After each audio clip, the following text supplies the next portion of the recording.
Hello, and welcome to the Love is Stronger Than Fear podcast. I'm Amy Julia Becker, and this is Season 1, Prepare Him Room, Advent Reflections.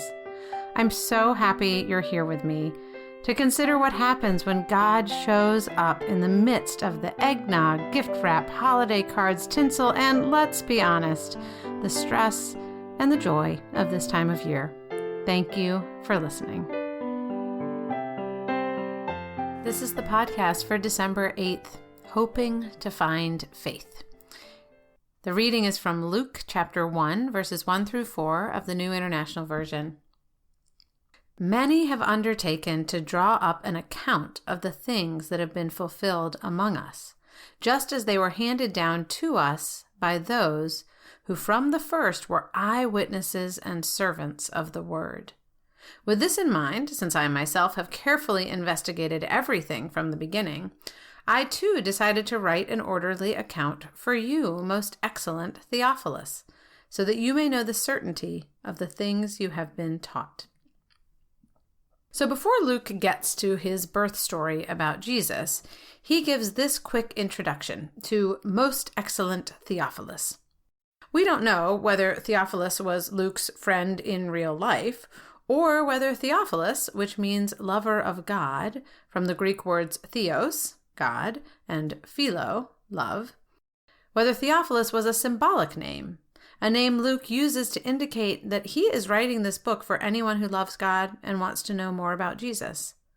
I lean towards the latter interpretation, and it's important either way to recognize that Luke is writing with the assumption that his readers are what one of my friends calls God positive. They aren't necessarily Christians, they don't necessarily believe in Jesus, but they do love God. At the same time, Luke makes it clear that just because people love God doesn't mean that they don't need to think about things or examine and investigate and question. In other words, Luke seems pretty clear that the stories he is about to tell might be hard to believe and might prompt question and doubt and confusion. So he has taken it upon himself to ask those questions, to see whether these miraculous and hopeful events happened the way people have been saying they did. And he's here to offer us what he learned. Luke didn't employ the scientific method. He didn't know that babies are formed when a sperm meets an egg, but he did know that babies don't come from virgins. In other words, although his questions about what we now call the virgin birth might have been different in their details, it wasn't as if people believed in virgin births back in the day and now we don't. People have never thought virgin births were normal occurrences.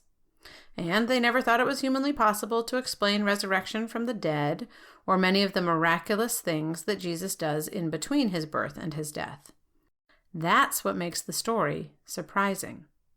That's what makes Luke investigate it and assure us of his commitment to truth and order and the certainty of what we have been taught.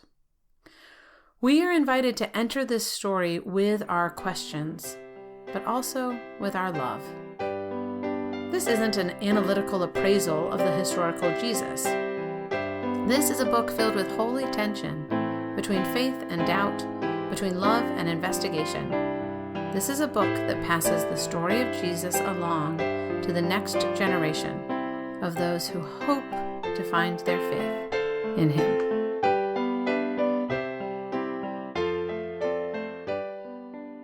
Thanks for listening to Season 1 of the Love is Stronger Than Fear podcast, Prepare Him Room. For more information, including a free PDF version of Prepare Him Room, go to www.amyjuliabecker.com.